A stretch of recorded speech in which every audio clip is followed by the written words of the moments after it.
एउटा हातमा चुरोट अनि अर्को हातमा कलम मुटुभित्रको घाउमा लगाइरहेको छु मलम आइरहन्छ विभिन्न प्रश्नहरू सोचेर बस्छु म आफ्नै जिन्दगी बारे जिन्दगी छैन केही खास राति सपनामा आफैले देख्छु चितामा लास सकेसम्म केही गर्छु रहन्जेल सास जिन्दगी भनेको एउटा खेल हो जति प्रयास गर्न खोजे त्यति नै फेल भयो आफ्नै बारे सोच्दा सोच्दा भइसक्यो साइको माया लाग्छ दाजु अनि भाइको खै कसको विश्वास गरौँ यो स्वार्थी दुनियाँमा त्यति माया गर्दा पनि क्षमाले छोडिदिँदा मन निकै दुखिरहेछ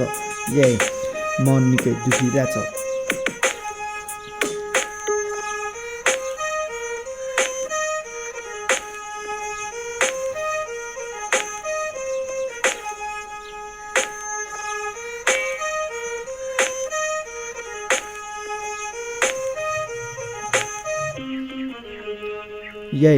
मुहारमा झुटो हाँसो लिएर आँसु पुसिरहेछु बुझिदिने कोही छैन मनका भावनाहरू कोही छैन साथ दिने आफ्ना भन्नेहरू पनि गाह्रो छ जिन्दगी चलाउन जसो तसो गरेर भए पनि बाँचिरहेछु